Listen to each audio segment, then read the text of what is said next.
Today on Rappler, President Aquino defends the cybercrime law but supports decriminalizing libel.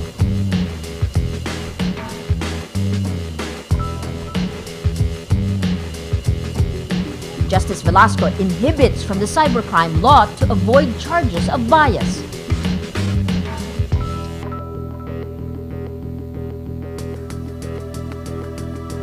And a fiery debate between Barack Obama and Mitt Romney in round 2 for the U.S. presidential elections.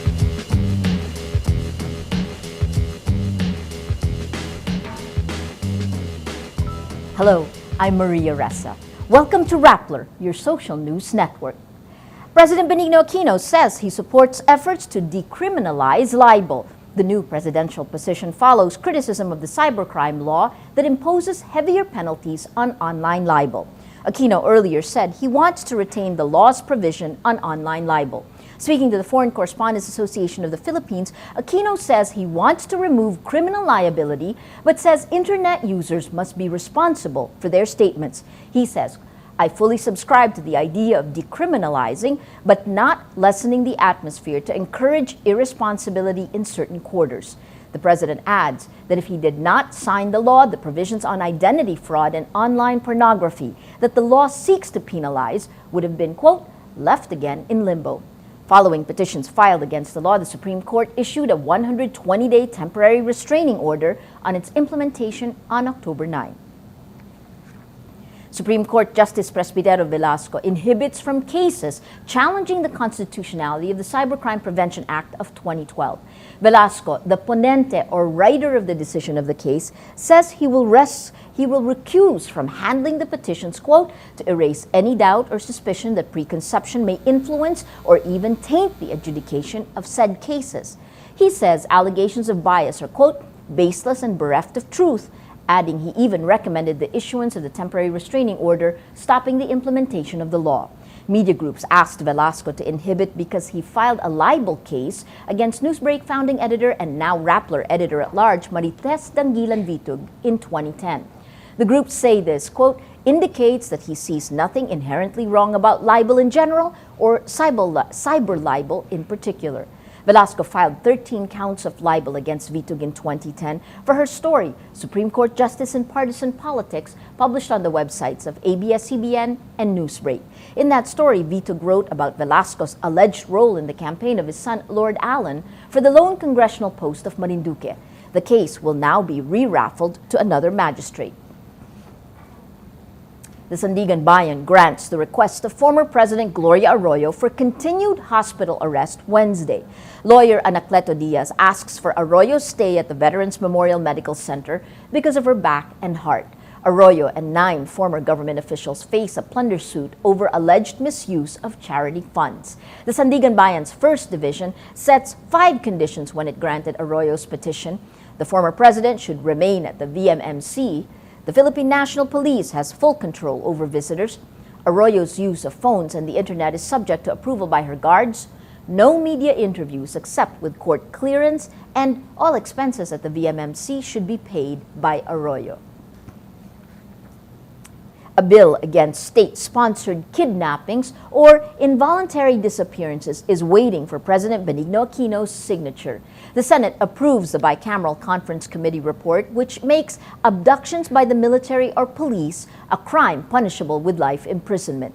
Senator Francis Escudero, principal author of the Anti-Enforced or Involuntary Disappearance Act of 2012, says the bill is, quote, very significant for human rights. Among the bill's key provisions is the declaration of, quote, an order of battle as unlawful. An order of battle is a document made by the military or police listing the names of people perceived to be enemies of the state. The bill says any person receiving such an order has the right to disobey it. President Aquino says he's confident the 2013 elections will not get in the way of the sin tax bill. At a forum with the foreign press Wednesday, Aquino says he believes the bill will pass before senators seek re-election next year. The president says there's enough time to work on the details of the bill and come up with a measure the senators can support. Senator Ralph Recto resigned as chairman of the Senate Ways and Means Committee last Monday after criticism he watered down the measure to favor tobacco and alcohol companies. Barack Obama comes back swinging at his challenger Mitt Romney in round 2 of their debates after a disappointing performance in their first one. In a heated exchange, Obama stares directly at Romney, slamming the Republican for his critique of the White House's handling of the Benghazi attack. And the suggestion that anybody in my team, whether Secretary of State, our UN ambassador, anybody on my team, would play politics or mislead when we've lost 4 of our own, Governor, is offensive. That's not what we do. That's not what I do as president. That's not what I do as commander-in-chief. Seeking to recover, Romney accuses the president of taking days to call the incident, quote, a terror attack. But Obama was quick to respond. You said in the Rose Garden, the day after the attack, it was an act of terror. It was not a spontaneous demonstration. Is that what you're saying? Please proceed, Governor. I want to make sure we get that for the record, because it took the president 14 days before he called the attack in Benghazi an act of terror. Get the transcript. He did, in fact, sir. So let me call it an act of terror. Can you say that a little louder, Candy? Romney's attack on the Obama economy is one of his strongest moments. He charges the president with failing miserably at restoring jobs and cutting ballooning deficits. Obama hits back, saying Romney invested in companies in China that were pioneers in outsourcing U.S. jobs. Well, let's now look at Rappler's Wrap for today, a list of the 10 most important events around the world you shouldn't miss. At number 4, Israel's parliament dissolves itself after failing to approve a new budget. Prime Minister Benjamin Netanyahu called for early elections last week. He says it was, quote, in the best interest of the state of Israel. 2 coalition partners, Shas and Yisrael Beitenu, were against proposed cuts to be imposed on lower-income families. Without coalition party support, Netanyahu would have difficulty passing what he called a, quote, responsible budget with a long-term outlook for Israel. Israel's parliamentary election is moved to January 2013 from October 2013. At number 5, United Kingdom Home Secretary Theresa May stops the extradition of British computer hacker Gary McKinnon to the United States because of poor mental health. McKinnon admits hacking into several U.S. government computers, but says he was looking for evidence that aliens exist. He suffers from Asperger's syndrome and depressive illness. Doctors conclude his extradition could push him to take his life. McKinnon could still face trial in the UK.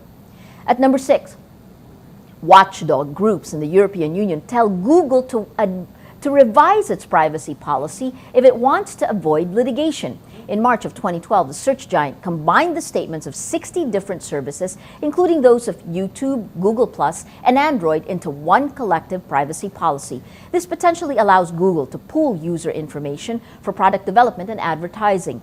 Many have asked Google to be more transparent about what data is collected and how the information will be used. Search giant requests more time to respond, saying, quote, it's reviewing the report. And at number 10, a month after the iPhone 5 launch, Apple sends invitations for another event. Tech experts believe Apple is set to launch the iPad mini. Rumors about a 7.85-inch device that have long circulated through tech circles. Experts believe the new iPad is a response to the Amazon Kindle Fire and Google Nexus 7. Microsoft's upcoming Surface tablet is now available for pre-order in the U.S. Designed as a competitor to Apple's iPad, the Surface is marketed as a tablet that works and plays. It runs on Windows 8 and comes with a built-in stand and cover which doubles as a keyboard. For the full top 10, visit Rappler.com's The Wrap.